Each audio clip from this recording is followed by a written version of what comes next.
Yeah, maybe, but the racket will talk. Welcome to episode 2 of the Racket Will Talk podcast. I'm Charlotte. And I'm Sam. Today we'll be recapping the Australian Open, which finished this weekend and saw Jannik winning a third Grand Slam, his second in Melbourne, a very, very straightforward 6-3, 7-6, 6-3 victory over Zverev, and Madison becoming a Slam champion for the very first time after defeating two-time defending champion Aryna Sabalenka 6-3, 3-6, 7-5 in the final. We are going to talk through quarter-final, semi-final and finals, and then have a little bit of a chat about the Australian Open in general. So, Sam, where do you want to start? I think we can start with what we just had today, which was the men's final, which I think ended up being a rather straightforward, yet also kind of fitting way to close out the men's tournament, because Jannik Sinner has claimed yet another Slam title in very much the same fashion as he did his previous one, the US Open, where he did it without much fuss, without really much trouble. We mentioned that match against Rune in the fourth round, which really ended up being the most tense moment in his run, and that was mainly because he was quite ill that day. He didn't even drop a set after that moment. He won every single match, quarters, semis, and final in 3. Ended up playing 2 tiebreaks in that run, won both. Really straightforward, quite dominant. Yeah, a fitting end and for what's becoming a trend, a pattern for this player in particular. Let's kind of rewind to the quarterfinal stage and start from basically where we left off, which was those quarterfinals we had set up. The most interesting one of those being the Djokovic-Alcaraz one. Very anticipated. Seemed like it was going to be a crucial match for the end result of the tournament. What happened there? I mean, it was an interesting match. Not quite the classic, maybe some were hoping. Well, we were hoping for that, obviously. I think it was still interesting in many ways. Still lots of good points, lots of tension from both, actually. I think both showed up quite nervous. There was, I think we'll come on to that, the whole Djokovic injury management situation, which was quite crucial in the way the match unfolded. But overall, yeah, I think I wouldn't call it a letdown, but maybe, quite a strange one, actually. I don't think any of their previous matches felt quite like that. So, Djokovic winning that one in 4 sets from a set down. Alcaraz took the first set, and then Djokovic went off to have his upper thigh taped. Obviously had picked up an injury at some point. And yeah, it's right, it was a weird match. It was a pretty peculiar performance from Alcaraz. He seemed probably more bothered than we've seen him against Djokovic. It makes me think that maybe that Olympic final had more of an impact on him, more of a lasting impact on him than we might have expected. He was obviously really devastated at the time, but considering how he bounced back from the cramp match at Roland Garros to beat Djokovic in 5 sets in the Wimbledon final, you kind of expect him to be the guy who could overcome a tricky loss to Novak. But it kind of felt like the injury potentially threw him off, and then Djokovic changed up his game a bit because of that injury. A lot of the match overall was about Djokovic's injury management, as Sam mentioned. He started hitting bigger. He started going really, really going for it on the returns, particularly Alcaraz's second serve. He was hitting winners off that. He was doing a bit of an Ostapenko impression. And yeah, kind of shortening the points, a lot more aggression. It's strange that he seemed to go away from that, considering how good it had been for him recently. He prefers to play a slightly less aggressive game, but then he gets his injuries sometimes, and then he starts hitting the ball a bit bigger, and it works really well for him. So I don't know why, but a great performance from Djokovic, to be honest. He did do what he needed to do when he needed to do it. He frustrated Alcaraz in the right ways. He played some really, really, really spectacular points, which probably bothered Alcaraz, because who do you think you are, outplaying me in the spectacular points? But yeah, I would say seemed like some kind of scar tissue, some kind of issues mentally for Alcaraz in that match. Perhaps caused by their previous match, perhaps caused by the injury, and I don't know. I actually can't diagnose what it was caused by, but it's not something we've come to expect from him. My read on it ultimately is that he lost it in the second set, where he could tell Djokovic was hampered. Like, it was really obvious. Actually, he like couldn't move that well. And you could see, like, after physical points, he was, he looked hampered. You could see it. Everyone in the stadium could see it. Alcaraz could see it. And so after the medical timeout, it still feels that way, It's not like, oh yeah, he went off and now he's fine. No, it took longer for that to really change. But Alcaraz knew that's an opportunity. That's like a weaker foe, and I should be able to take this set, and he didn't, he couldn't. And mainly I think that was a lack of tactical awareness, honestly, which can happen with Alcaraz. He either feel like he doesn't really have much of a plan, or he isn't actually sticking to it. He should have made it like super physical right away. Make the points long, again. And I think if he does that, the set is probably his. And from there, Djokovic said it actually after he probably couldn't go 5. So it was kind of won and lost then.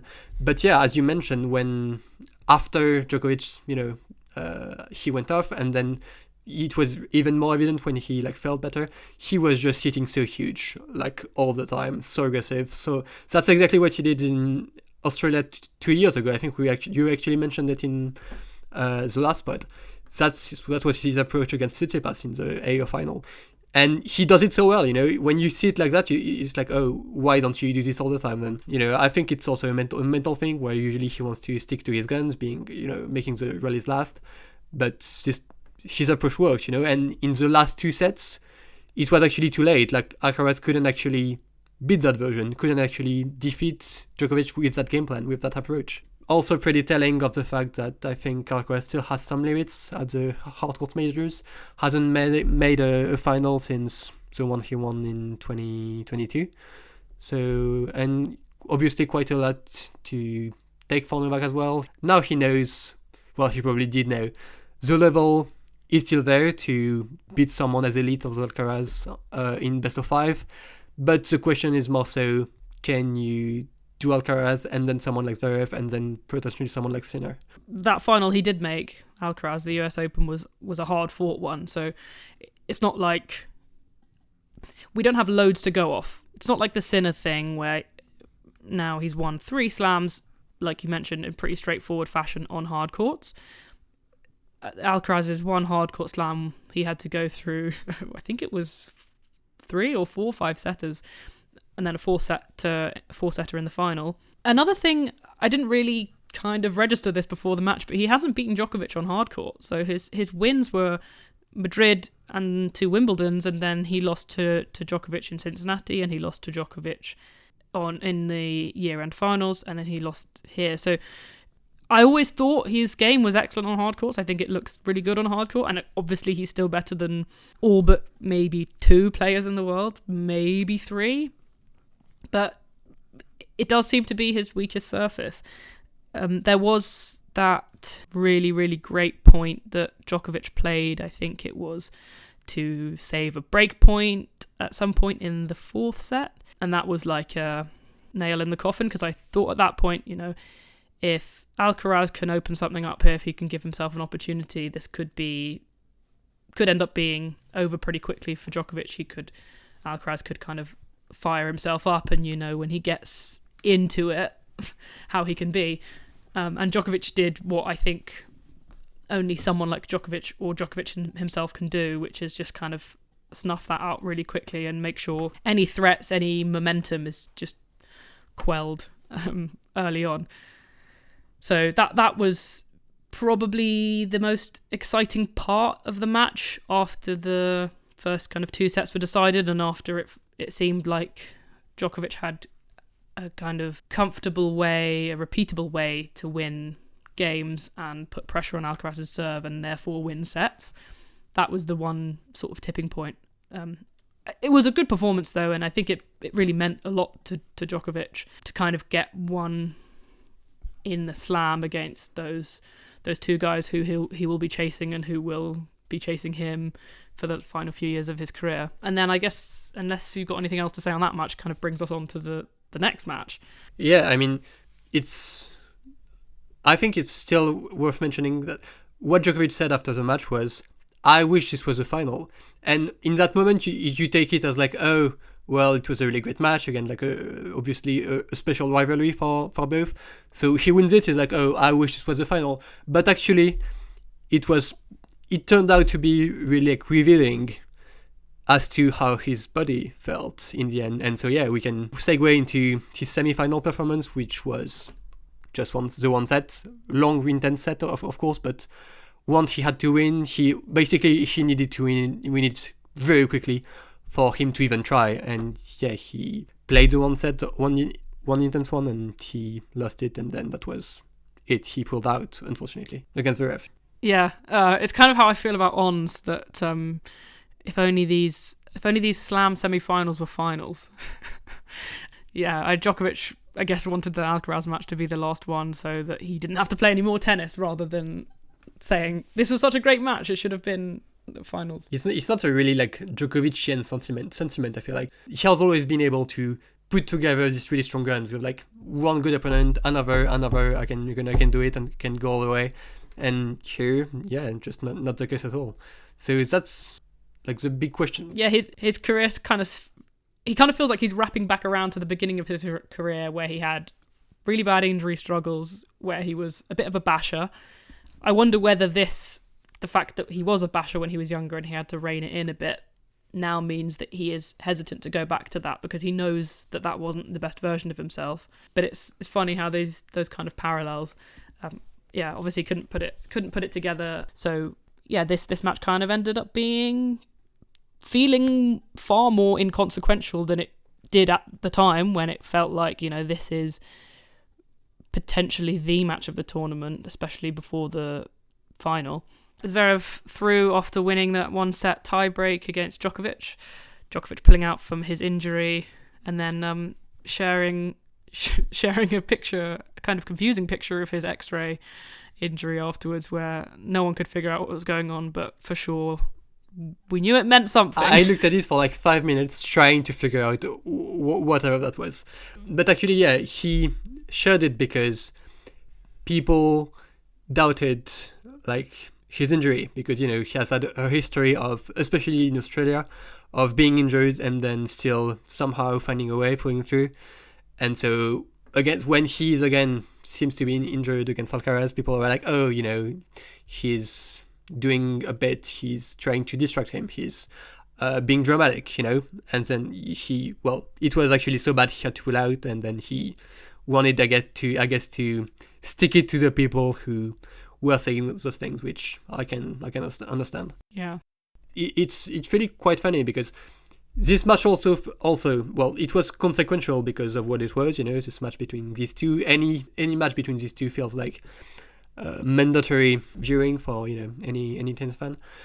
But in this context also, it felt important because the idea was the winner is likely going to meet Sinner in the final, and this did not happen. What actually happened was Zverev won his quarterfinal against Tommy Paul, arguably one he could have lost in 3 sets, and ended up winning it in 4, because Tommy Paul failed to serve both set 1 and 2 out, which is, it can happen once. 2 sets in a row, that's quite something, honestly. Probably a match Paul will feel like he really could have done way more, way better. And another reason at the time it kind of felt like it could be consequential was that even if the winner of this match doesn't go through to the final, the winner of this match therefore would have lost probably quite an intense and probably quite a close match to the winner of Tommy Paul and Zverev, and that suggests something about their form, and probably suggests something about their condition as well. We kind of thought that it would have more of an impact on what the eventual result was, but actually not much at all. As we said, Zverev played 1 set against Djokovic and then got his way into the final, so it wasn't particularly indicative of a good level from him, and it wasn't particularly impactful on his physical condition either.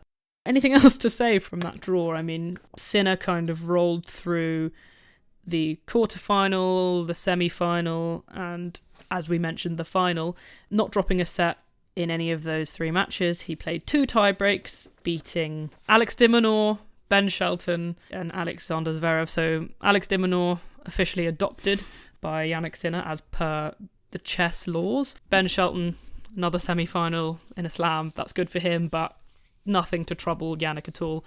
And then that final. A word on the final? Is it worth a word? You know, the only bit of intrigue coming in was it felt like Zverev would want it to be really physical and to go 5 to last 5 hours, because that's probably the only situation where he would feel like he could edge out Sinner. And for Sinner, it was the other way around. He would want to outplay Zverev and finish it as quickly as possible, because he crammed for a bit in the 3rd set against Shelton, which shouldn't happen. It was 2 hours in. So it was a slight physical concern for Sinner coming in, but ended up not being a factor at all. He rolled him. I think he mostly was able to outplay him, because, as Vera actually said it, I think the only thing he can do better than Sinner is serve better than him, and he didn't even do that really. So Sinner felt like he had a serving edge. He wasn't serving that many serves in, his percentage wasn't that high, especially in the second. But when he made the first serve, he was super dominant behind it, gave him loads of 3 points in big moments, and yeah, he was much more comfortable in this situation for obvious reasons, I think.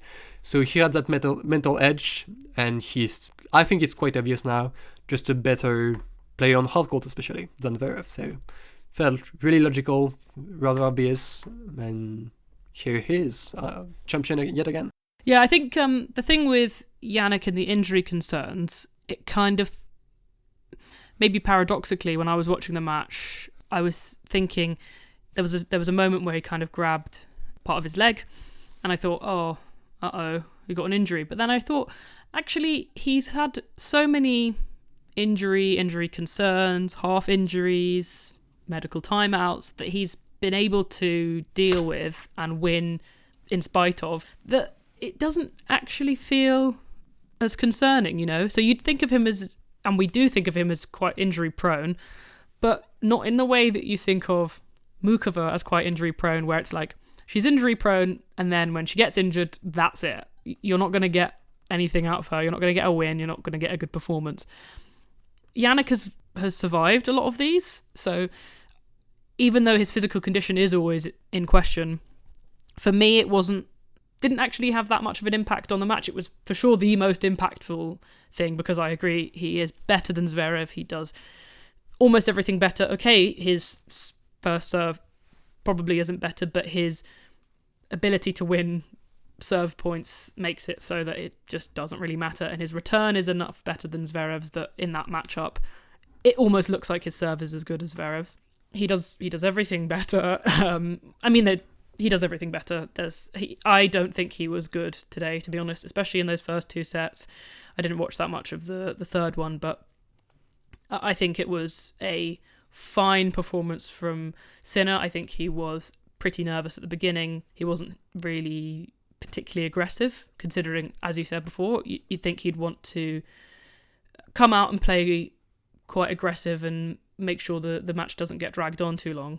I didn't think he was excellent. I didn't think it was oh yeah, this is the guy who can roll through hard court slams without losing a set. I don't think he played as well as he did against even de Minaur. Maybe the matchup is better and it makes him look better, but I didn't think it was spectacular. I think it was what he needed to do, and it was good enough. Zverev didn't generate a break point in a whole match, and he is obviously getting further in these finals, further away from winning, but that is as one-sided as a match could get, really, without it being an embarrassing scoreline. It's not Graf Zvereva, but she's got the same name. That's so funny. Yeah, and I mean, the biggest event turned out to be an off-court thing, where I don't know if you planned on mentioning it, but I think it's definitely worth addressing. During the speech ceremony, when Zverev was about to deliver his runner-up speech, a woman in the stadium yelled quite loud. Everyone could hear it, and it actually Zverev was about to speak and he didn't because this woman was yelling, and she was saying, I think, Australia believes Olia, Australia believes Brenda, yeah, that's her name, which are the names of Zverev's ex-girlfriends who both came out with domestic violence accusations towards Zverev in the past 3-4 years. There wasn't like much more that happened beyond that, I don't think, but still I think quite a significant moment, because like Zverev coming back on tour after these allegations has felt wrong for many people, and yet it has gone kind of unaddressed by the powers that be. And so I do think it was actually an important moment for people to, and even for officials to realize this isn't over. You know, you can't just move on. People won't just move on, and they shouldn't. So I do think it's good that it happened. You know, and I commend this woman for doing it. I think she was escorted out of the stadium. Probably was quite scary, but yeah. Yeah, and people literally speaking up about it and not just kind of letting him go about his day. And the fact he could hear it and everyone could hear it, yeah, it was very cool. And I kind of agree with what you said about that. Yeah, he shouldn't be playing, but whatever. Anything else to mention in those kind of last few matches? No, let's move on to happier news. To the better draw. The much better draw, yes. The better tournament. Yeah, indeed, the happy part of the Happy Slam. Exactly.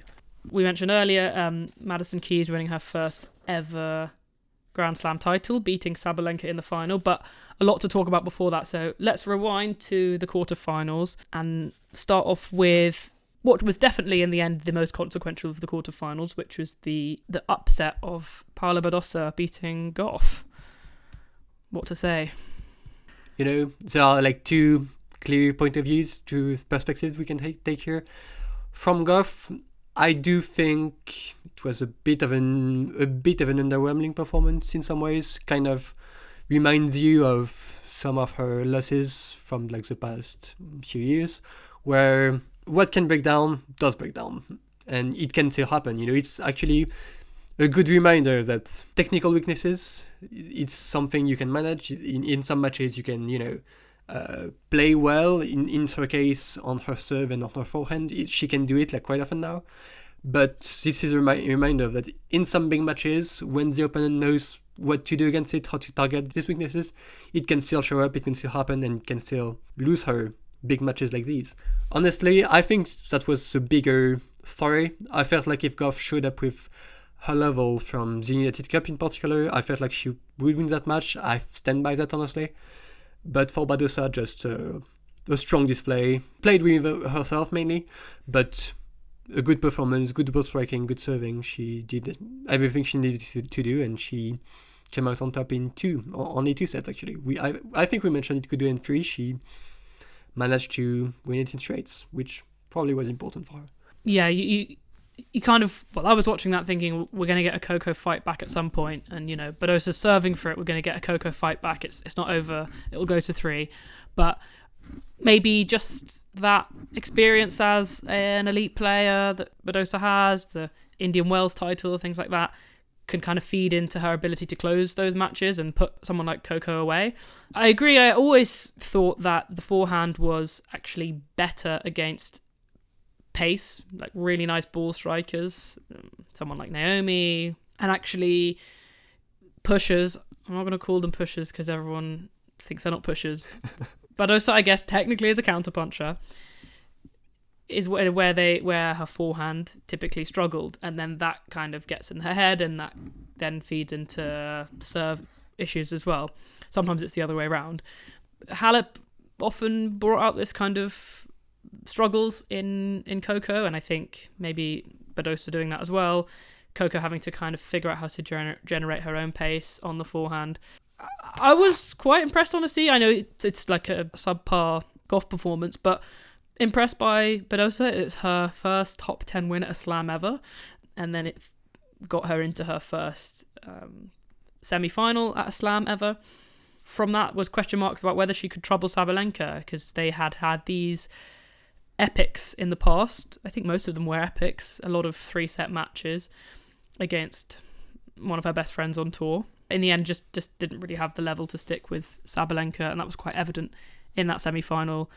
Badosa came up playing really well, like hitting with really, really good depth, defending as good as anyone can against Sabalenka, and counter-punching. She was very counter-punchery in that match. Sabalenka realised, sort of, diagnosed what level she would have to find, got into that level, and it kind of just really broke Badosa, because she'd established a 2-love lead, and she had 2-love, 40-love actually, chance to go 3-love, and then Sabalenka just clicked in, locked in, whatever, just played at the level that she knew she needed to beat Badosa for that match. But worth mentioning, because it's a very impressive run by Badosa, and I will retract things I might have said in the past. That's brave of you. I commend you for that, yeah. The thing that sort of stood out to me was about Badosa in general in those 2 matches is her power at the end of her range. It's really hard to hit like that. I don't know where it even comes from, whether it's like a core strength or the technique on the swing, whatever it is, but her ability to hit winners, and this is what makes her a good counterpuncher when she's out the sides of the court on the run. It must be annoying to play against, because you're hoping for a defensive shot, you're hoping for a bit of a junk ball, and she just hits the hardest ground stroke she's hit in the entire rally when you think she should be out of it. So that was, for me, the kind of key of her run, I'd say, of what I watched of it at least. No, I mean, it was a good run for her, obviously, and still also worth mentioning, Badosa, I think, a year ago, not even more than that, she thought she might be done, She had this really bad, I think, lower back injury, and she was doing like cortisone injections. And when I think I heard about that during RG, during late season, and I was like, oh, that's something 38 years old Nadal is doing to some hockey playing. That sounds like curtains, honestly. I didn't think she could recover from that and go back to playing elite tennis. And yet here she was, like 2 months after, she somehow found that again. Seems to have found a way to keep her lower back healthy somehow. Really, like, commending. And now, yes, she's doing things she has never done before, making a slam semi. So really impressive, yeah. It's funny, those injuries that sometimes are like, this curtails one player's career. You think about, like, I mean, Annette Kontaveit, really, really sad what happened with her. Same part of the body, it was a back injury. Versus some players, it's like a bit of a wake-up call where, like, they have some time away, forced time away from the sport. And then maybe they rethink a couple of things, maybe they tweak some techniques, and they come back and they're, like, better than ever, because it's almost like you're given a second life. And it feels like such a coin flip on where that could be. She says it herself that she thought she might have to retire. So yeah, pretty extraordinary, good for her, and I guess her fans. Unfortunately, my upset pick of Navarro beating Iga didn't come through. Close though, maybe we'll get it next time. She won 3 games, which is more than the Charleston ITF. Maybe one more, One So more. She just needs a few more matches. She'll get there. 15 matches time. Maybe we'll win a set. Watch this space. Yeah. So then Iga set up this semi-final with Madison Keys, and then the rest is history. Pretty much, yeah. That's what it is. Really great match, actually. I don't know what will be like most remembered between the semi and the final. I think both are really exciting I think in similar ways, the match, in the way they unfolded, I think these matches are quite similar, where you have one player being mostly dominant, that was Iga in the semi. They were both breaking each other a lot, but Iga found a hold of her serve, like, quickly, quicker than Keys, and then she kind of took the set over from there. She was actually pegged back by Keys. That's where maybe the momentum switched for the first time, but Iga ended up closing out the first set, and then in the second, Keys came back, like, firing on all cylinders, like not missing anything, really on it super quickly. She just rolled through that second set, like 6-1, I think. And then third set, that's where the magic happened, really. Really great from both. Really like strong hitting, strong defending from Iga especially. That's my favorite set of the women's tournament. I don't know how you felt. I had to watch this back because I was working during this, and I was, pretty confident that Iga would win. It's, as we mentioned before, I think in the pre-quarterfinals episode, she's got a nice head-to-head against Keys. It's just that Cincinnati match. You think this is a player that she's quite happy to play, but it is a different Keys. You talked about it in the last episode, mentioning that she was really clutch in that Rebecca match. In those late stages when the match was on the line, she was just hitting huge, winner after winner after winner. And it wasn't a one-off. Like, this was a new version of Madison Keys that showed up, at least for this tournament, hopefully maybe forever. I think on the match, so I watched it back after it happened, kind of trying to save the result for myself. Sam sort of ruined it by making a joke, but it's fine. It was still every bit as enjoyable. Maybe not quite as much, but it was still great. It really reminded me of the Naomi match at Roland Garros. The first set, so the beginning, they were breaking each other. No one could hold. I think there was quite similar to the Naomi match in round 2 at Roland Garros. Iga should have won it earlier and then had to kind of spend a bit more time closing it out. And then that second set, same scoreline, breadstick, just the other player redlining, hitting return winners, and Iga kind of getting herself into a bit of a hole of thinking this set's gone away from me, and it just all happens very, very fast. And it happened in the same way. And then the difference was that third and final set. Actually watching that back, knowing the result, made it even more extraordinary, because Keys kept going down love 40 or love 30, getting broken. I think, well, like if I watched it live, I would have thought, okay, nice match, good performance, well done. Watching it back, I was like, hold on, she won? There was a 4-3 game where Iga was serving. Keys had a few break points, and then Iga saved both of them. And then that kind of felt like, okay, you've got the momentum now. Keys is going to be annoyed at the missed opportunities. Iga's going to be spurred on by having saved those break points. And then she went up love 40 in the 4-4 game. Love 40 in a 4-4 game in the third set. I mean, that match is lost. That's done. And then she saved them. She hit some huge serves and some big forehands. And then Iga set up another break point with like a really, really, really good point, which is what you'd want if you're Iga. Like, let me play myself into this. Let me get ready for this by forcing this point to be won.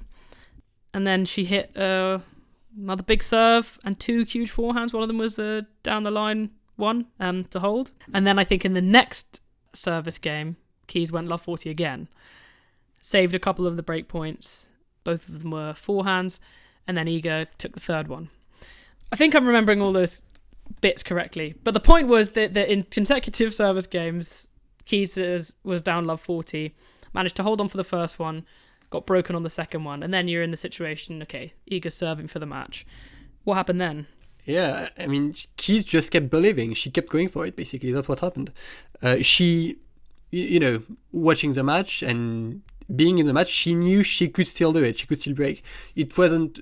Iga had managed to hold all the way through in the third, but it was still an option, It's not like she was hitting aces every point. There were hard-fought games, the Iga service games. So Keys knew, and there is difference between knowing and actually being able to execute under that pressure. But she did it, She kept going for her returns, for her shots, and she did break. She got hit a double fault to lose that game, but that was a lot to do with the pressure from that moment and from Keys still swinging freely at that point. When honestly, you would expect her to kind of go away at that point, to maybe miss a few returns. That has happened before. But no, she just kept going again and again and again. And in the tiebreak, it felt similar. Iga had the lead all the way through, basically, until I think 7-6 or something. 7 or 8. I think it was just a couple points away again. Yeah, it's worth it to mention that. I think it was 7-all. They play like a long game, a long point on Iga's serve, and Iga wins it somehow with like an amazing reflex volley actually. And again, you think, oh, she has won this like amazing point. She has to take it from there, has to happen. And once again, Keys shows up to the line, hits 2 huge serves, some of her best of the match, up 9-7, 9-8 actually, and takes the last point. I mean, just amazing. I was watching that and like, it's meant to be. It feels like it's meant to be, Yeah. And I don't know how to express it any better. And it was even a bit similar in the final. Yeah, just amazing. Yeah, I thought she was absolutely extraordinary. I mean, it looked like when some of the very best players ever lock in. When you have Serena or Djokovic or Nadal in those situations, and you think like they will find a way. They'll play their best tennis when it's important. They will hit their serves. This is another thing. I will say overall, I found the run to be quite Naomi-esque. Those big first serves on big points when it was really needed, that reminds me of how Naomi used to win her slams. She would take a moment and she'd hit the first serve. I couldn't believe how extraordinary Keys was. And Iga didn't really crumble. I mean, you mentioned the double faults. She made some mistakes and she made some unforced errors. There was a short forehand into the net at some point, which was on a break point. But it wasn't the story. I really don't think it was the story. You think she could have won that match, but you're right. It felt meant to be that Keys had won in that way. And you think, look, I've done the hard thing of beating Iga from match point down. Excellent, good. What do I have in the final? Sabalenka on a... 20 match winning streak at the Australian Open. And I mean, that match turned out kind of the same way, where actually Keys was the one who won that first set, which I do think was important. Sabalenka probably, if there is one regret she could have, is the way she started. It was not great, missing a lot, didn't feel her serve. But Keys really took full advantage, hitting huge, serving huge, returning really well. And so, yeah, she took that first set in pretty straightforward fashion. And then second set, Sabalenka came back actually quite well. What she did is implement a lot more variety. She was hitting the ball quite high, hit way more drop shots, came to the net, and that seemed to disturb Keys' rhythm. And so third set again, that was, I think, the fourth consecutive first set Keys had to play. And it kind of unfolded in the same way as in the semis, where both held basically all the way through. And once again, there were some points where you felt like, how does Keys just keep going for it? We must remind people that the last time she was in this position, in a slam final, playing for her first time, she could not find the court, like, at all. Many people will describe that as one of the worst performances in a slam final, like, ever. And here she was, swinging like so freely. I think people have mentioned it a lot in the 5-all game. 30-all, Sabalenka hits like a really good return, like deep on the baseline. Keys hits this like half volley forehand for a winner. How does she do it in that moment? Once again, it's like, it's meant to be. It will happen. She will win. And again, she holds with yet another huge forehand and goes on to play a great return game to break Sabalenka and take the title. Like, I'll never forget this run, this match, this moment. Like, amazing. Streets won't forget. I keep watching back that clip of the half volley forehand down the line at the 30-all point, because Sabalenka was still almost landing from her return and the ball had gone past her. Keys took it so early and it went so fast flying down the line. And this thing about hitting freely is so interesting because, like, it's Madison Keys. She always hits freely. But she was hitting freely and it was good hitting. The balls were landing in. It was, like, smart hitting. You usually think in these third sets when both players are holding, on and on, both players are holding and it's going to get towards the end. Typically, it's the better player, the one with more experience in that situation, the one who has the slam titles and who's been number one, who locks in when it's important, who plays an excellent return game, or who shows up to save their own break points when it's important, or who can hit the big serves. And Madison Keys assumed that position in those matches. She was the big dog, and I almost thought that the slow start from Sabalenka could have been advantageous for her, because it might have given Keys a bit of a kind of false arrogance, and then it would have awoken Sabalenka and made her play in a way that was like really feeling the jeopardy, and she couldn't have any messing about in a way that I at least have kind of come to expect or trust from Sabalenka. But again, it was Madison Keys showing up and meeting her at the level that was needed and playing her all the way through that final set. People were concerned that Sabalenka would get 7-5'd or 6-4'd, that she would lose it while serving to stay in it for the first time, and she didn't. So it wasn't even a freebie in that way. Everything was just extraordinary. And I think kind of a big thing about this run is the fact that Keys has changed her racket to a Jannik's racket. A lot of people kind of been talking about how much that has had an effect. I notice it, and I'm not sure if it's about the racket. I notice a change in the game. I think that she is using her natural power, the power that comes from her technique, that comes from her hitting the ball right in the centre of the strings, to hit deep, hard ground strokes regularly without having to put effort into them. Previously, it was kind of like, I have all this power and this ability to hit really cleanly. I should use it to hit winners. I think now, at least for this run, it seemed like actually what I can do, and it reminds me a bit of what Rebecca does, and Jannik Sinner as well. I can use the fact that it's so easy for me to produce this power to just keep consistently producing power on every single ball, and then find the right one where I go full on and I fully load up and hit the winner. The kind of consistent depth that she was hitting with, it wasn't a redlining performance. You can't redline through these 3-set matches and just blast winners throughout. She was playing like a genuine intelligent game for the most part. There were some wild shots, but a genuine intelligent game, and using those beautiful ground strokes that I just think are probably potentially second to none, and using that elite technique and the easy power to just do everything that she needed to do to win those matches. And yeah, the whole thing was just extraordinary. Again, like you say, won't forget it for a long time. This back-to-back beating number 1 and number 2 and number 1, and they're quite dominant number 2, number 1s. Back-to-back 3-set matches, one of them going for the three-peat.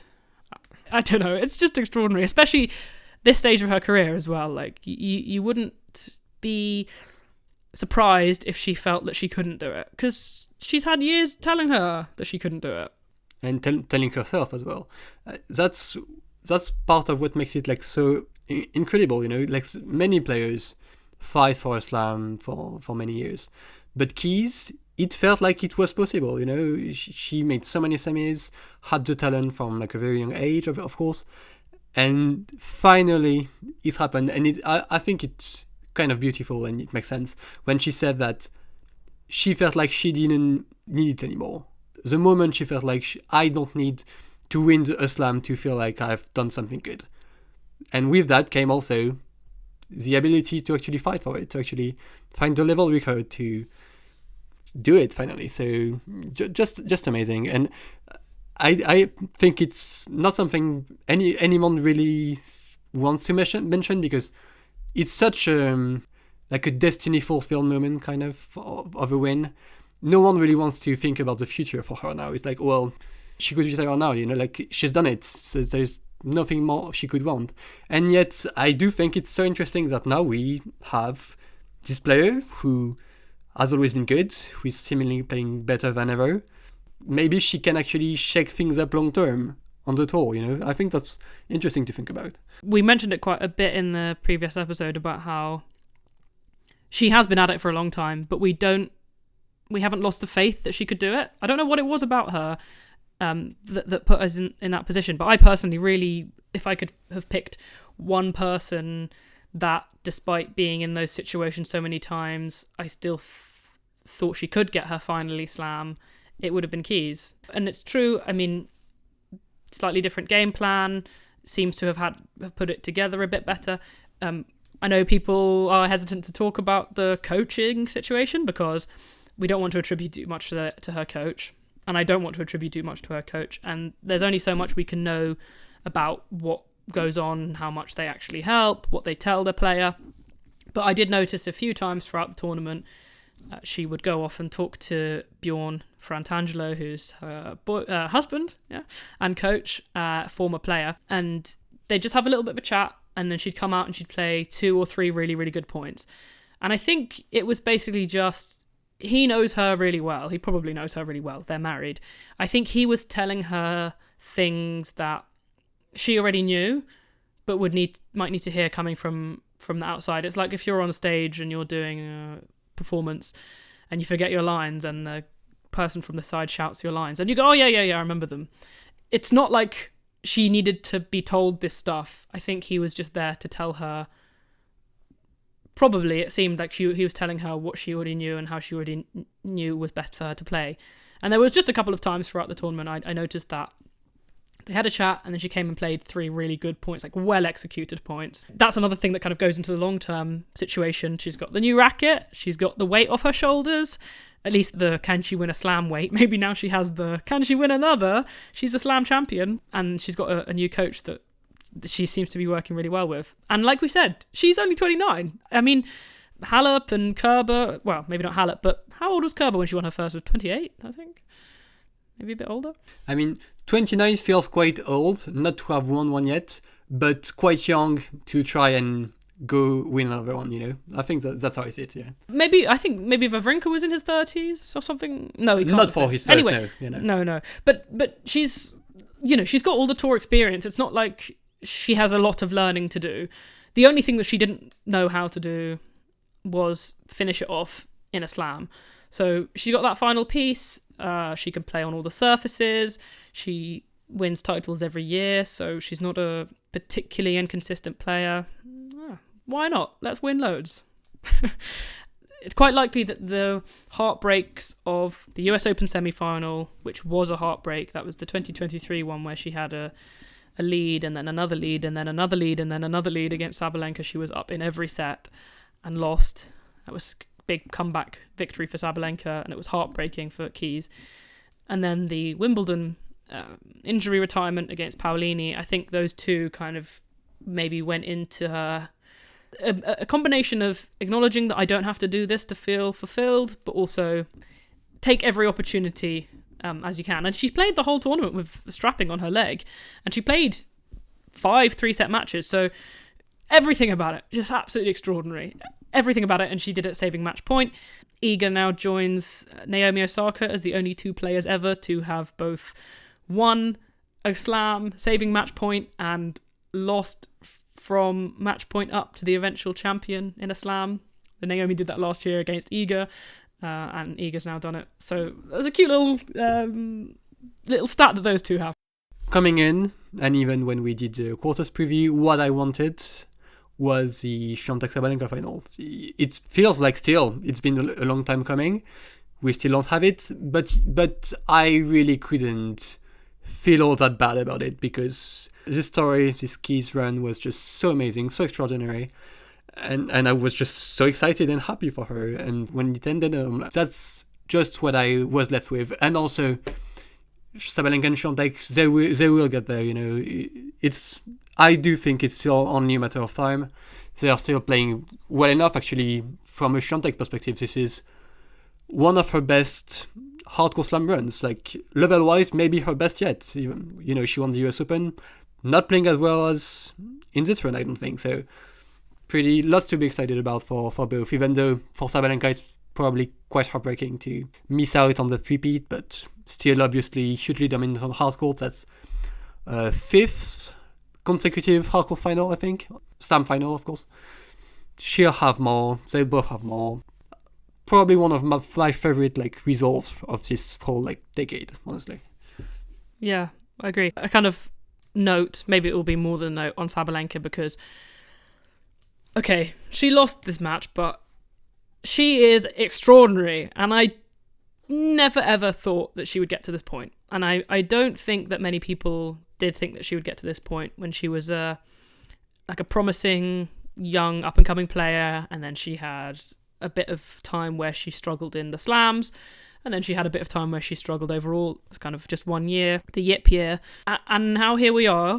I don't want to attribute too much to the Kanepi net cord match point save, because it might just be consequential. You know, it might just be that 2023 was a new season and Sabalenka kind of started afresh from there. But a little few stats about since that match. Since that Kanepi net cord match point save, Sabalenka is 51-6 in Grand Slam matches. There's 51 wins, 6 losses. She's made the semi-final in 8 of the 9 slams she's played. The one she missed out was the Andreeva loss when she was ill at Roland Garros. She made the final in 5 of the 9 slams. She's won 3 of them. She's lost 17 sets, won 110.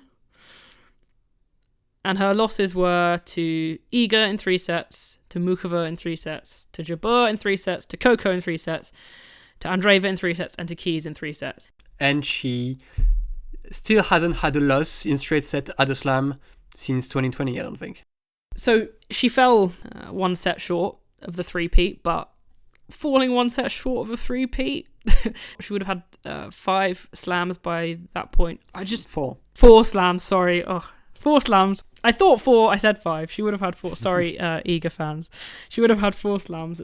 It's just extraordinary. And going into that final, thinking Sabalenka was a heavy favourite, me and the win predictor both, I had to have some interesting thoughts about where she might end up in terms of how long can she keep going at this rate. Okay, she's not going to win every single Australian Open until she retires, but how long can she keep going at this kind of constantly putting herself in a position to win them and winning them at a decent rate? And then where does her career look by the end? Because she is, 26, can play on all surfaces. She's maybe overdue a Wimbledon title, some people would say. Probably the favourite from now on, going in every year. Rebecca health, up in the air.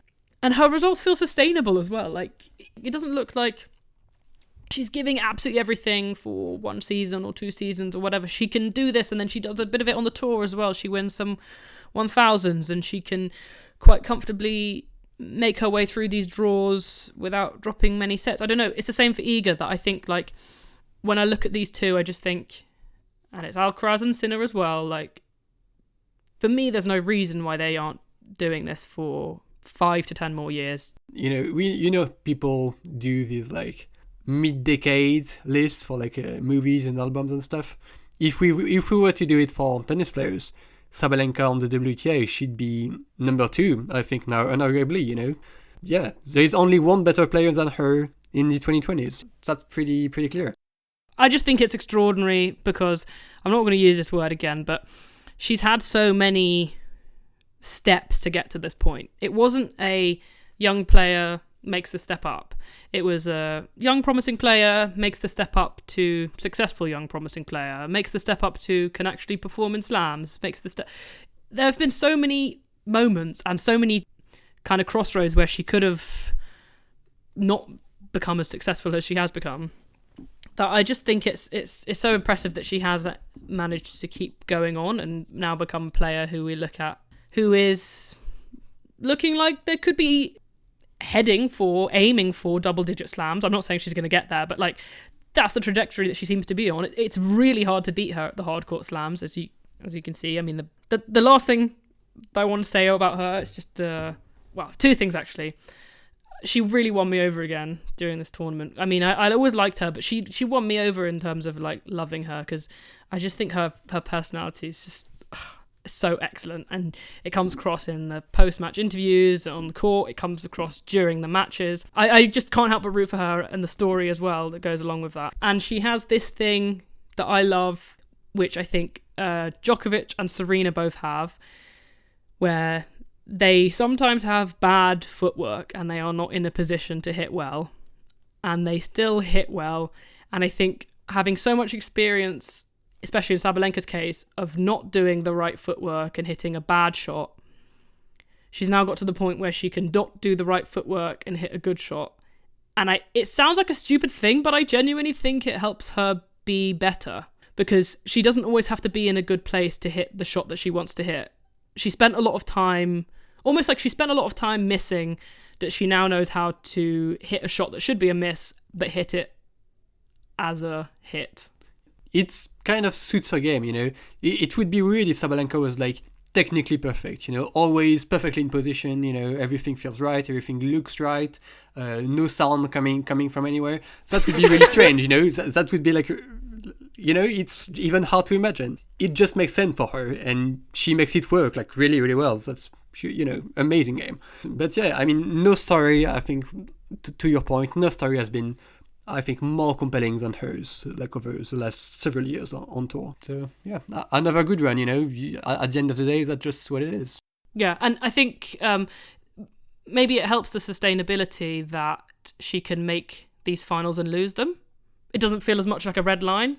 If you just won them, you'd think at some point this has to stop, or you're the best player ever. There's like an in-between. To be able to make the finals, lose some, win some, yeah, that kind of... No, I agree. Best story of the last few years. People thought it was over during the Yips. People thought it was over with all the... I mean, she gave Leylah Fernandez a bye into a Grand Slam final. At that point, we're like, okay, it's done. This is over. But maybe in their own way, both Sabalenka and Keys kind of teach you about how we shouldn't give up on the players. They're not going to give up on themselves. Yeah, and you know, if you want to go there, you can make it a life lesson. You shouldn't give up on yourself, on your dreams, on what you want to achieve. if we want to, you know, make it, you know, a life lesson. Yeah, okay. Not sure about that, but you know. I'll think about a dream for me to have, and then I'll use the... I don't have a dream at the moment, so... Yeah, that's fair enough. I have to come up with that first. Have the best tennis podcast in the world, of course. That's a good dream.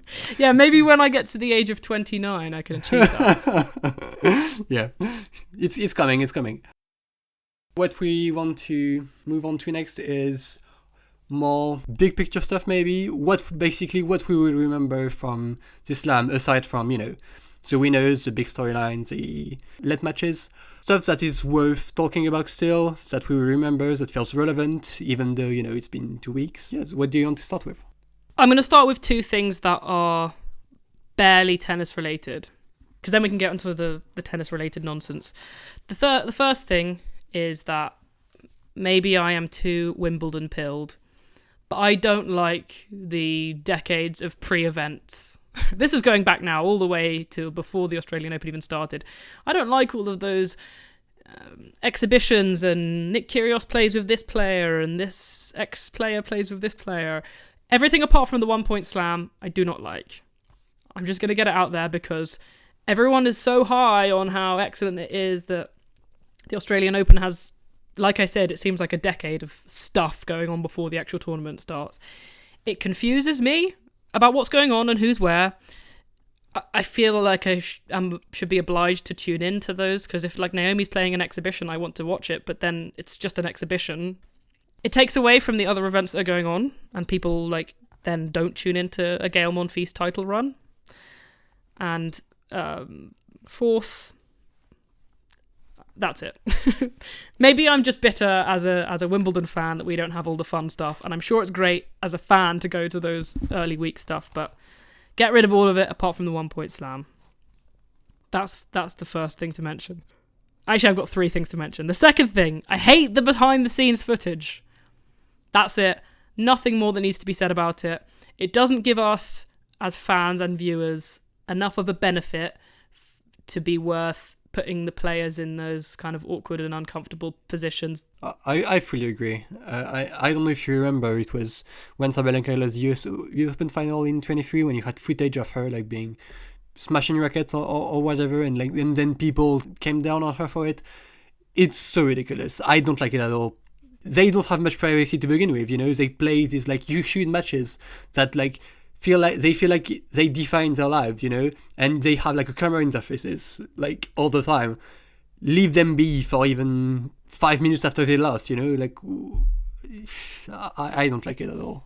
Yeah, and I mean, it must be so uncomfortable being a player because you just never feel like... I mean, they have them in those weird kind of tunnel walkway things where they warm up. You just never feel like I can just do what I want. I can't, you know... I wouldn't even feel like I could look at my phone and read my messages. I mean, I don't think they're that good, the cameras, but I just feel really uncomfortable the whole time and find it unsettling. And of course, the privacy after losing or before matches... Another thing is I think that you can tell that the players notice it because they mentioned it. A couple of them mentioned it. There was this incident in the women's doubles where one of the players, who I think it was maybe Erin Routliffe, or maybe I'm just making that up, said, we've got robots for everything, but we don't have a net machine. And then I think someone else, perhaps it was Pagula, commented on that saying, you've got cameras everywhere, but they don't have a net machine for the let on the serves. They notice it. Players obviously notice it, and I think they probably take issue with it because there are comments with it all the time. Anyway, get rid of them. I don't enjoy that stuff much. Okay, Carlos Alcaraz is stretching. Nice. Like, fine. I know some people like it more than me. No, who cares? Like, really, who cares? We don't need it. I don't think anyone actually needs it. Get rid of it. Yeah. Third thing. Or second thing. Third thing. Third thing. The coach's box. The coach's boxes by the side of the court. For some reason, they look like they would happen last minute, and all those coaches look like security. They just look like there's like ground staff that will have to wait to like take people off the pitch if they happen to run on. Nonsense. Okay. I think that's it. Fair enough. And as far as like, you know, tennis related things we will remember, I think we can start on the ATP with the next gen, where you had Fonseca, Mencic, I didn't say that right, I don't think, and Mickelson. Oh no, I forgot one. Lerner Tien as well. 4 teenagers beating top 10 players in the slam, which feels quite... actually, maybe Mickelson is 20, though. Sweden. Maybe he doesn't count. He's one of those American teenagers where they're younger than they are because they went to college. Pretty much, yeah. This new generation. Actually, I think it's interesting how all of them, I think, were in the next gen finals field, which I barely ever pay attention to, honestly. Like, not an event I like much. The problem with it is that you tune in at some point, and actually it's the end of the set because the scoring's nonsense. It's so goofy, the scoreline things. I don't like it. And I hate the skinny courts with the no doubles alley. Oh yeah, no.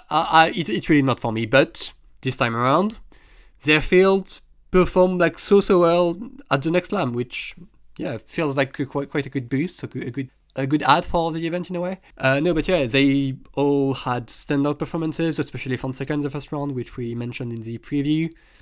Just took out Rublev in really, really impressive fashion, like amazing display of like consistent, powerful ball striking.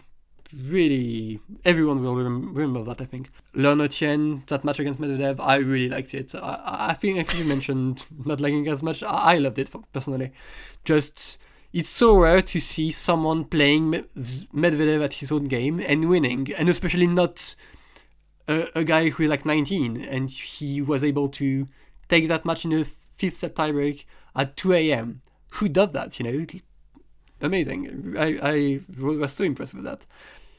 Mencic, we have seen him do this before. It was actually his like 4th top 10 win already. So, but still, he did it at the slam, which not sure he had done before against Ruud. So, pretty big storyline, I think, from the men's side. Once again, a new crop of exciting young players who are already really capable of really strong tennis. Yeah, a lot's been made of this teenager run thing. Everyone kind of having results in their own way. Mickelson feels a bit more familiar to us. I think he was notable last year in the North American hardcourt swing. I think he played that match where he should have been defaulted. Is that him? Or maybe a different American? I think it was him. Lerner Tien, I think he has tools. As I understand it, he has tools. The Medvedev match I've made for good background noise for me, because indeed that hitting of the ball and no crowd noise was pleasant. maybe not my kind of tennis when I was kind of faced with the prospect of it being 5 hours long. I do agree. I like Medvedev as a top player. So if there's going to be a replacement Medvedev as a top player, or a next gen version of Medvedev who can do the same things, I'm all for that. That match in particular, I wasn't all that for it. But excellent run from Tien, and he actually was a qualifier, so he must have some engine on him, because he didn't even lose the next match to Mute. He lost to Sonego, right? So obviously already got the fitness there, which is something that Medvedev had to develop later in his career. He was in 2018, 19 still kind of developing that part, which is obviously essential if you're going to do that grind you down type tennis. Jakub Mensik, like you said, he's been around for a while. He feels older than he is because of that. And there's something about these Czech players I think feels older than they are. Thomas Mahac feels about 10 years older than he is, at least 5 years older than he is. I'm not sure what that's about, and Yuri Lehechka, in my opinion, feels older than he is. Mensik, I think he's very, very good. He also has a bit of a physical problem. For me, the guy, the main one, is João Fonseca. I'm going to get in trouble by some people for not pronouncing his name sufficiently nasally, but I can't do it. Not right now. That match against Rublev was just awesome. I mean, he's a huge hitter, and Rublev's a huge hitter, and Rublev played quite well. We mentioned it a bit, but Fonseca out-hit him, and it was just electric, and you had the hype of the match and the Brazilian crowd and the fact that this guy also was quite hyped that made the whole atmosphere really live up to what the match was. In my opinion, I do think he has the most potential out of these guys. What do you think? I like him the most. Maybe it might not pan out that way. I think it's probably on the ATP easier to be a tools type player than it is to be a bashy type player. No, I actually disagree on that. I think... Really? I mean, Medvedev's better than Rublev. Well, yeah, but the most obvious comparison to Fonseca, and it's already been made, even by us, I think, it's Alcaraz. Oh no, Sinner. We talked about him being like Sinner. Yes, that's true. Well, one of them, like... His hitting is more like Sinner, his body's more like Sinner. I don't think he's like Alcaraz. Yeah, but as far as like storylines, it kind of feels... Oh, yeah. The way he's coming up. Yeah. I do think he has more potential, honestly, than any of them. Mensik you could see turning out to be like really, really strong. But just the eye test, well, sometimes it lies. I don't think it does. No, it doesn't lie. It doesn't lie. he just such good tennis, like off both wings, so strong, good serving for someone so young. Actually, you would expect that to be weaker than it actually was. No, I do think he has the most potential out of all of them. Like maybe by a bit of a stretch, honestly. So we'll see how all of it pans out. It's very possible that he'll have like middling result for another year or so. But no, I do think he has way more to come his way, and it will be excited to follow along, of course. I could definitely see, maybe this is sort of informed by the fact that Medvedev had this path, but I could definitely see Tien making it there in a kind of quieter way and getting to a point where his results are comfortably in the top 10 and for quite a long time. If you're talking like upside, for sure, Fonseca, and I agree, I think Mensik would be second on that. And those, I don't want to make a generalization, but all Czech players just have incredible technique. And when I watch them, I'm like, did you all go to the same school or something? Like, all of them, it's just so beautiful, and I trust all of their ground strokes. A mention for Mensik there, but Fonseca, and I watched him in the US Open boys final in 2023, I believe it was, and I think he beat Lerner Tien in the final, and it was a really impressive performance. It was a big match player performance. He was behind, he stuck in it, like, I don't know. I think it was Lerner Tien he played in the final, but so that kind of element of his game, I think, is there. He obviously showed up for this Rublev match and played really, really well, which is, a good sign. Some kind of physical things to work on, which you might expect for someone of his kind of stature and age still. A few things on this next gen. First of all, we need a name, and I think that we should try and coin the name, because then we could have the name. So let's come up with it. Okay. I actually should have brainstormed some. I don't have anything. The second thing that I want to mention is the fact that they all played in the Next Gen finals, and that was like really late on last season. I wonder if they had a bit of an advantage in the Australian Open, in like they basically had like form going on, and we might expect to see a dip from them at some point in the season where they kind of feel like they've run out of gas a bit. It might just be a coincidence, but it seems like you've got these 4 players who all went to the Next Gen finals, who all performed really well in the first slam of the season, that maybe they don't have any cobwebs where other players might have had a few cobwebs. I don't know. Yeah, I think that's a good theory, and actually segue into something else we wanted to mention on the ATP, especially physical issues, probably bleeding from best of 5 being what it is. You had so many instances of players having these five setters, which obviously that's probably one of the more exciting things in the first quick hour slam. You have a bunch of them, but here you really felt like you paid for it later on. I can think of so many players who played too much. They played too much early on, and then they arrived to third, fourth round, and they're dead on arrival. Davidovich Fokina was just cooked. I don't think he even finished his match in the fourth. I think he did, but he shouldn't have. Barely. He was barely finishing it. It was, yeah. Rune actually also felt like he didn't really have the much left in the tank to take on Sinner. Shelton also in the third already Jack felt Draper. like he was too. Yeah, Draper played 3-5 setters in a row. Obviously couldn't play Alcaraz at all. So many of them. Tien, well, he did win his next match, but then he played Sanego. Also couldn't take it anymore physically. It's always been a discussion kind of, but this time around, you really felt like there was a bigger downside than usual for best of 5. It felt like we must have a discussion about it. Usually, it's not as much of a thing, I feel, in my opinion, but here, when we reach a fourth round, it's so there is nothing happened here because everyone is half the players are cooked already. So what's the point even? So yeah, I don't know how you felt about it, but it really stuck out to me and made the men's event much less exciting in the later parts.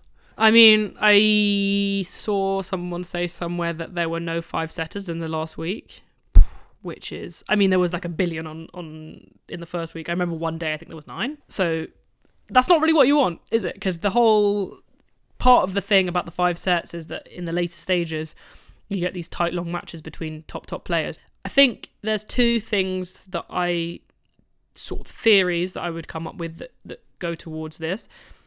The first is, people talk about it a lot, the season's too long. Specifically, the off-season is too short. It's really ridiculous that top players were playing in the calendar year 2024 for their start of the 2025 season. I mean, it's ridiculous. I'm not tuning into that because it's last year still. You don't get to see changes in their games. You don't get to see new hairstyles or new kits or anything. People, they barely have time to change their rackets. The off season's too short, and I think that goes into the injury thing.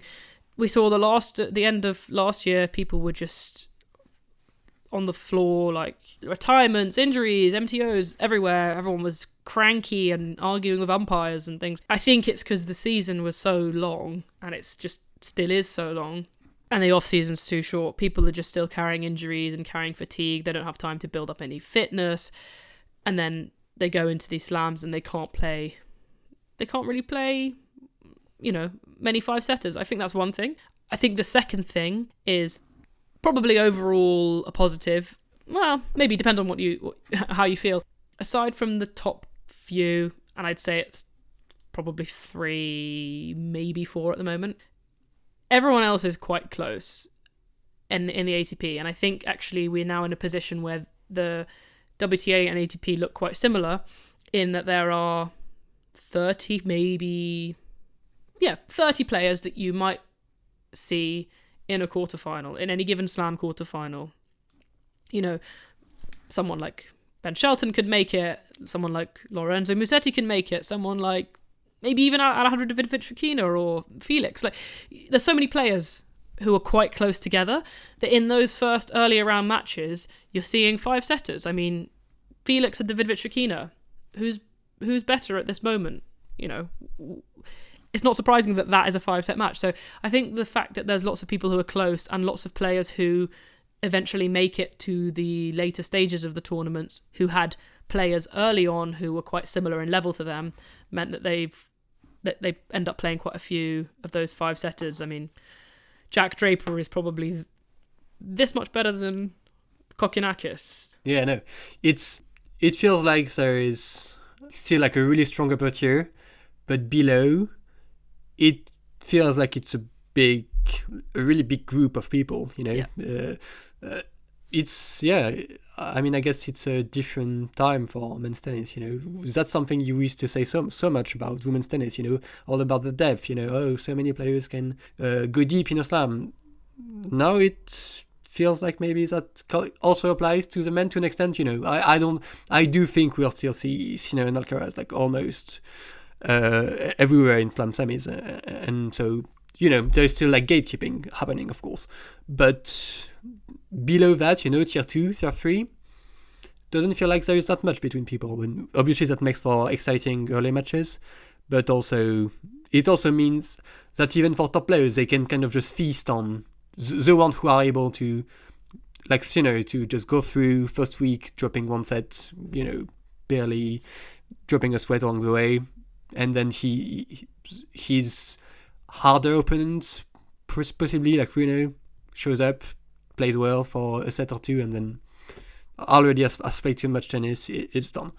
So yeah, it's a bit of an interesting situation. Yeah, it is kind of one of the best arguments against best of 5 in the first week that I've seen recently, because that point of the quite good, dangerous players being pushed to 5 in the first week, so they can't then push the very, very good winning players to 5 in the second week. Like that was very notable.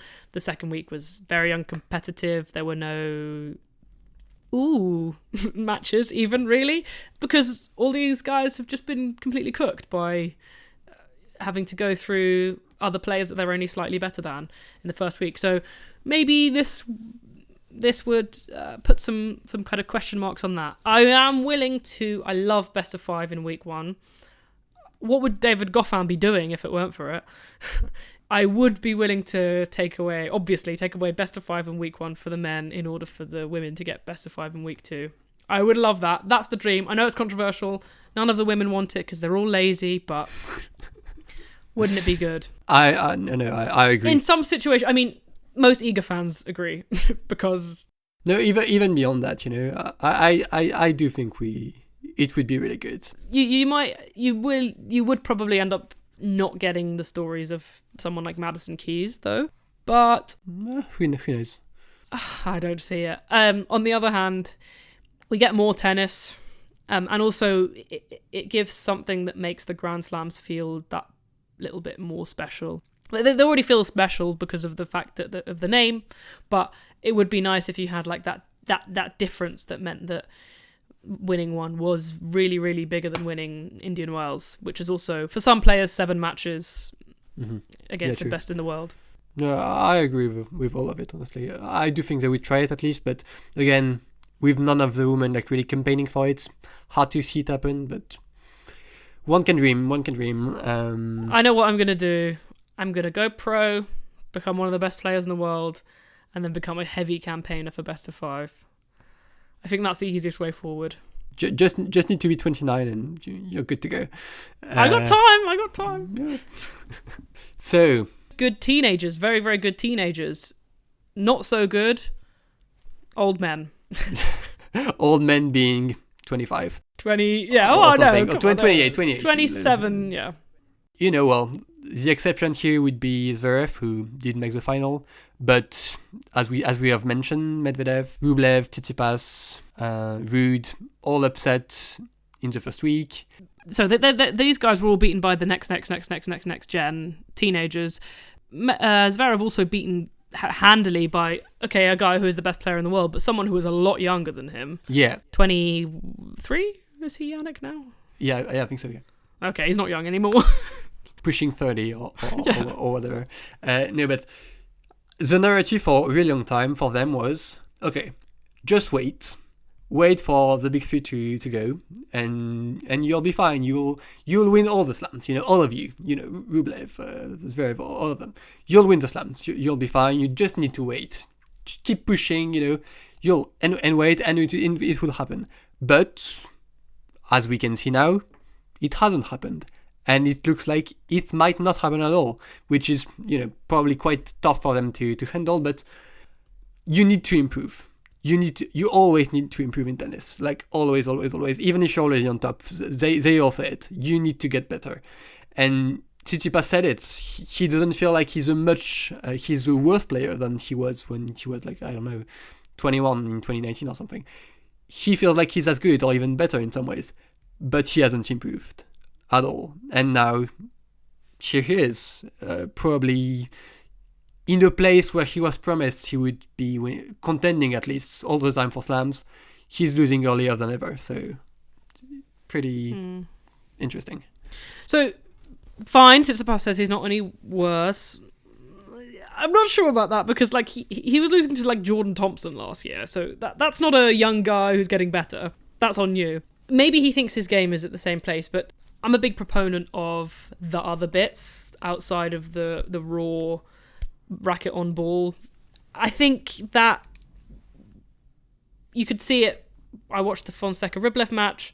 You could see that, and I mentioned before the match what I expected it to be was one guy for whom this is the biggest match of his life, in the biggest stadium of his life, what feels like could be the best day of his life, versus one guy who it's a tricky round one and I'm going to have to try a bit harder than I want to. I don't think it can be understated how much that lack of young fire has an effect on the outcome of your game. So you might think that you're hitting as well in practice and your forehand has the same RPM and the same MPH like Tsitsipas I'm sure does.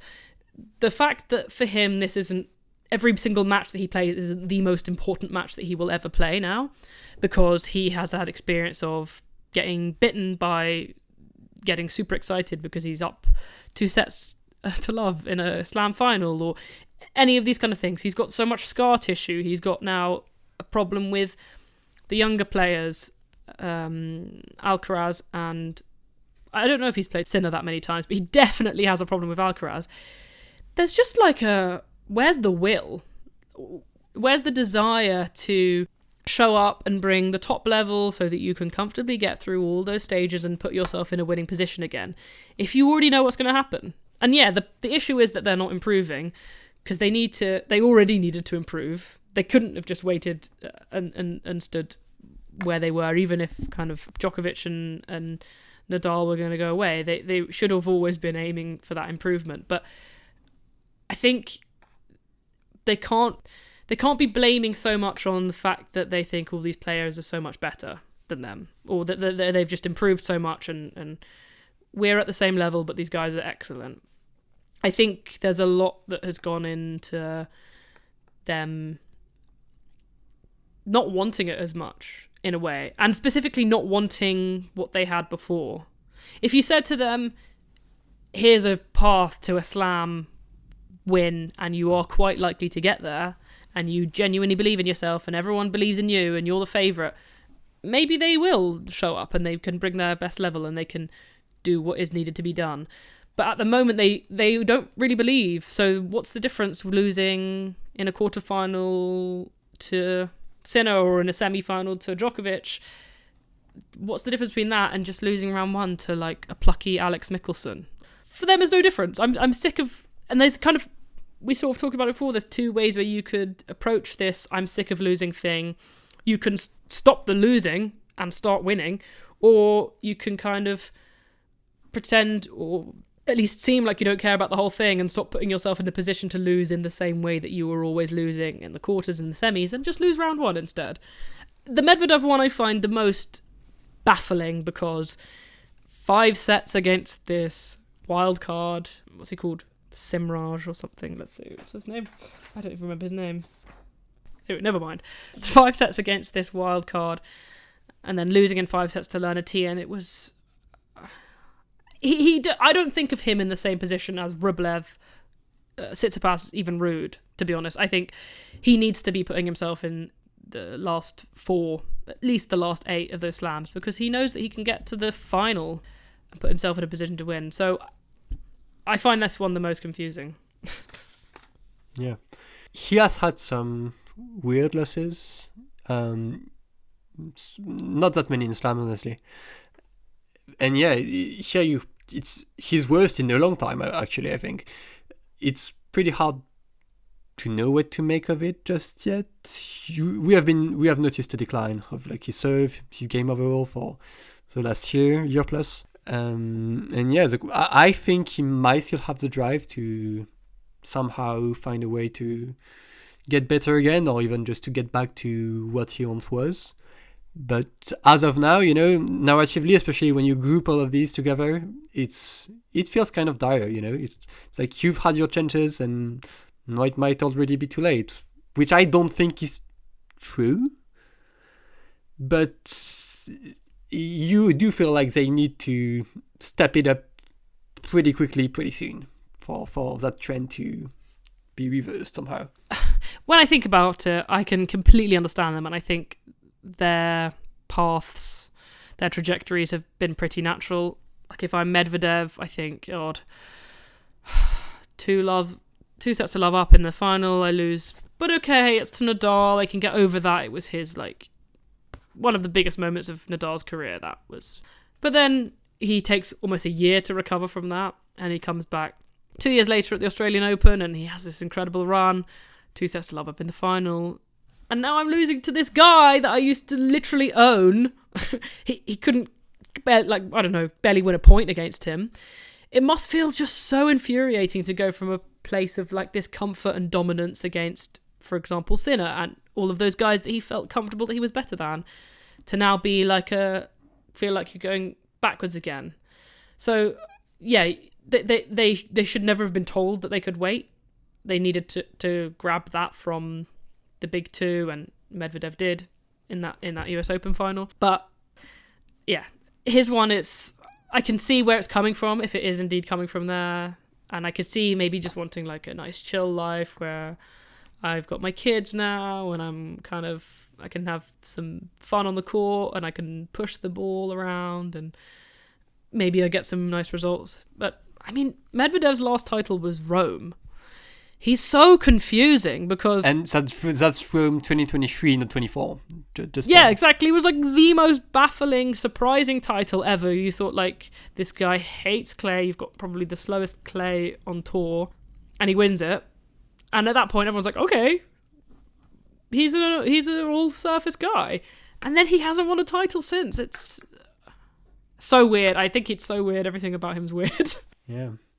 Do we mention the Naomi Osaka against the world? Oh yeah, of course, obviously, yes. Sorry, how could I forget? We brought it up in the preview. Naomi Osaka had a really difficult draw, and we discussed whether we felt like she would make the most of it or not. And she really looked like she was on the way. She defeated Garcia in 3, and then the really best one, surprising one, probably to me at least, was the one against Karolina Mukova, where she lost the first set in like 30 minutes or something, and then just found a really amazing level, like so good for the last 2 sets, and now you go, oh, the last time I've seen you play this well in a slam, actually no, well, it was probably at Roland Garros, but on a hard court, I've seen that before, and that takes you pretty quite far to the trophy actually. I've seen that film before and I like the ending. Yeah. It really felt like something was brewing with her, like something really quite extraordinary. And then she shows up against Bencic, opening 20 minutes, same as she left off. Really, really strong, brush striking, as good as ever. And then tragedy struck again, unfortunately. Tragedy being her abs. I don't remember what it's called actually. An abs thing flaring up again, and she finished the set, lost it in the tiebreak, and then had to retire once again. So upside, it's in a way kind of similar to Djokovic, where you're like, oh well, level really strong, physicality. Don't know where that leaves us, but yeah, how did you feel? The upside is that we are still undefeated in a completed match, as with Patrick Mouratoglou. The last completed match she lost was the Mukova match at the US Open. She had a retirement to Goff in Beijing. She had a retirement to Towson in the Auckland final. And she had a retirement here against Bencic. Look, Naomi was cooking an all-time revenge tour because all 4 of the players that she played was due to play in the first 4 rounds were players who have beaten her at slams before, and they have beaten her at her slams. So Garcia's beaten her at the Australian Open. She did that last year. Mukova's beaten her at the US Open. She did that last year. Bencic beat her when she was defending champion in the best kit she had worn. That black and white, really awesome kit in 2019 at the US Open, and Coco beat her in 2020 at the Australian Open. So it would have been an all-timer revenge tour, and she was playing so well. I mean, the thing with Naomi, she's not an incredible mover, so she's not an incredible defender. She cannot volley to save her life, really, most of the time. She can't slice. There are so many tools missing. I mean, her and Clara Burrell, basically opposites. There's so many weaknesses in her game, or you would think. But every time she plays well, I forget how well she can play. And then she plays better, and I forget how well that is. Naomi playing well, it's not a ball basher. She is someone who... It's basically exactly the same as Monica Seles, in my opinion. Putting the ball in good places on the court, finding all the angles, and pretty much the strength is that she doesn't really miss. She misses a bit, but it's not really even a Sabalenka big hitting, quite a few misses, but more winners. Naomi's best level is really clean. And you can see that when you look at the stats. Her best ever performances is a really big difference between unforced error and winners ratio. And that was what was happening in the last 2 sets against Mukova, and particularly that was what was happening against Bencic. Bencic started really well. You know she is up for that match every time. Every time they come to it. She's got incredible racket talent, so she can hit deep balls easily. She was hitting these incredible returns.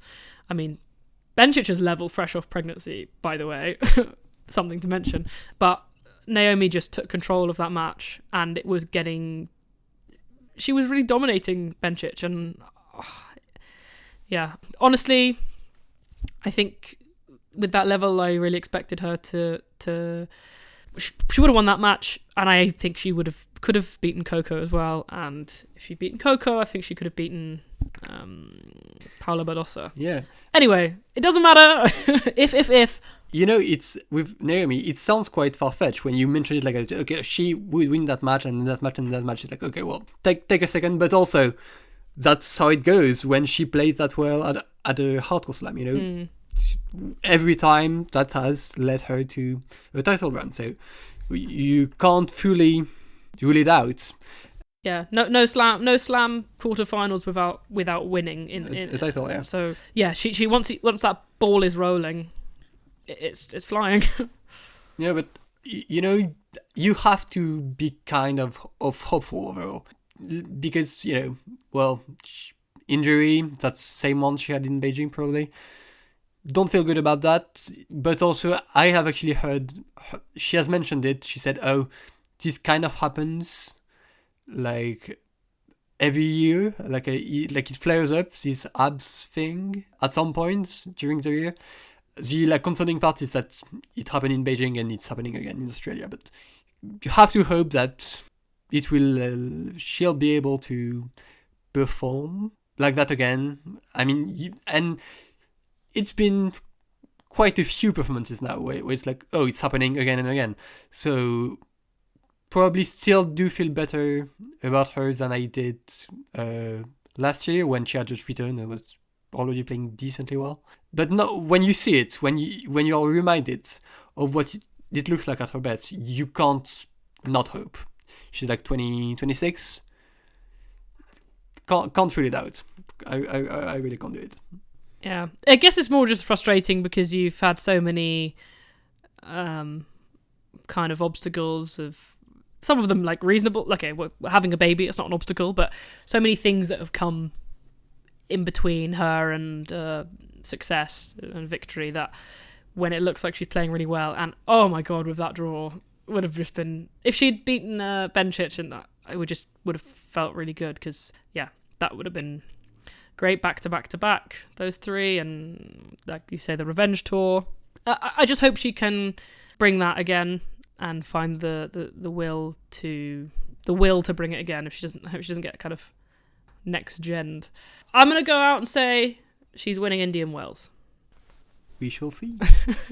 That's an event she likes. Yeah, it's my favourite event of the year, so she better. Anything else we have left up the table?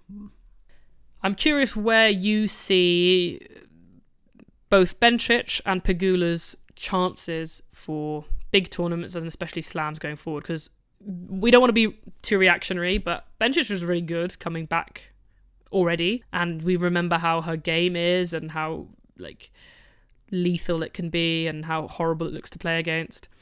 On the other side of the coin, Pegula now kind of, she's not 29 yet, so it might still happen, but it kind of keeps happening. This, if it's not a early round loss to a talented player, it's a late loss to an elite player. Like, what do we think? Where do we think those two players stand? Mm. I mean, Bencic, it really is impressive how it feels like, she never left. That's the same player we've known for so long. And yet, for that very reason, you probably don't feel that strongly about her, being world beating all the time and contending for big titles, She's been relevant, or like near the top 20, or even more at times. It's been like, what, 6 years, 7 years? 10 years. I think she won her first 1000 in 2015. But there's no way that's possible, actually, because she's not old enough for that. But I think she was first a thing in 2015. Yeah. I mean, it's been a really long time. And so, for me to suddenly believe she'll be like contending for slams like all the time, I'd have to see not the same old Bencic, I would have to see better. Which obviously is a lot to ask of someone who's just returning from pregnancy. But for my feelings to change about her, like overall, I would need to see like to see her better than ever, actually, more so than the way she was before, because I do think the tour has also probably improved since like 2019 or something. So Bencic, yeah, I have to see more, have to see better, honestly. And as for Pegula,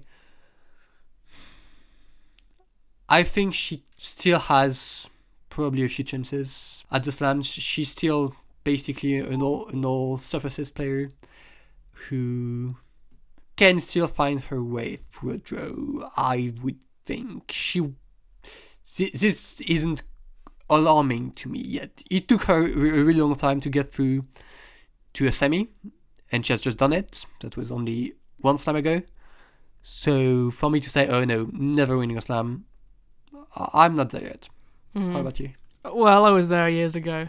I don't see it happening. I really don't see it happening, but I'm just curious to see if this has changed other people's opinions, these kind of performances. Because it's not like it was a wide open draw. This is a huge missed opportunity for her. But, if she can be beaten by players like Danilovic, it feels like... And she doesn't seem to have... Like, her thing is consistency. She doesn't have, like, I'll lose in round 1 3 slams in a row and then I'm going to make the final in the next one. It's not like that. So... Her skill comes from putting herself in positions as many times as possible. Okay, kind of related to that. This has got one more. I got 2 more prediction things to ask you. I'm very into predictions. I want you to put a number on the slams for number of slam wins for Sabalenka, for Iga, for Carlos, and for Jannik by the time their careers end. Okay, so that's really, really like big picture. Yes. So in order, I'll go. Fiontek, I'll say. Feel good about 11. That's the vibe. Sabalenka, I'll go. She's at 3. Let's go 7. Can I on that? Has that changed significantly since she lost this final? Do you think? No. Really? Okay.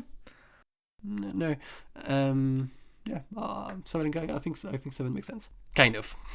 For this exercise. I'll go Alcaraz. 14. And Sinner, I'll go 12. Okay. All right. So actually, kind of conservative, really. Yeah, I'm never going to give someone 20. Like, never. Not at this stage. Interesting. See, my policy for the slams thing is that everyone wins fewer than you think they are going to, aside from, like, literally 1 or 2 people who just win a ridiculous number. So if you ask someone, most people, they would say, oh yeah, Vika, she'll win 6, and Halep will win 4, and Kerber will, well, maybe not Kerber, but Radwanska will win 2, and, people like to kind of dish them out quite evenly, where actually it tends to be like everyone gets, in my opinion, from what I can see, everyone gets fewer than you think, apart from people who hoard the most. Okay, I actually forgot Coco. Why don't we put her in? I'll say... Yeah, so I'm doing exactly what you said people do, which tends to be wrong, but as I stand right now, I'll go 9. 9! Whoa! Yeah. That's quite generous. Okay. Awesome. Hold on. One final prediction. Who will be the next WTA player to win their maiden title? And to help you out, I've got a list of the top ranked WTA players to never win a title. Because we're about to start the season of small tournaments that lots of people have a chance to win. I'll give you a list. These are the top ranked players who've never won a WTA title. Elena Evanesian, Lulu Sun, Polina Kudermetova, Moyuka Uchijima, Varvara Gracheva, Jacqueline Christian, Caroline Dollarhide, former 1000 finalist, Taylor Townsend, Erica Andreeva, and Hailey Baptiste. I have a feeling I know who you're going to pick. I'll be very boring and go with the highest ranked player. You mentioned Evanesian, someone who I do kind of rate. It's really not someone people talk about much because she has had a few like decent slams runs. And 4th run in the Roland Garros, right? Yeah, I think so. Off the ground, really tough. She's like Buskova, Kazatkina mold, where really, really tough to get through. They're called pushers.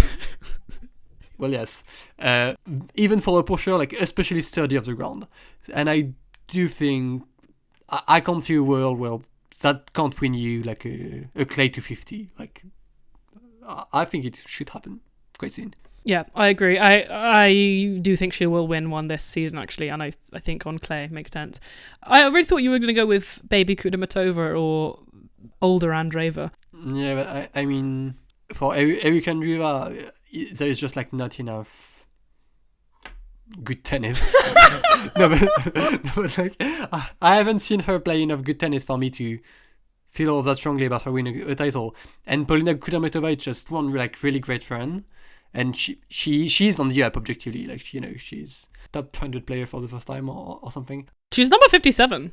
Yeah, but upper level is probably quite high, so doable if she puts it together for a whole week or a whole run. But yeah, my pick is Evanesian. Okay, thank you.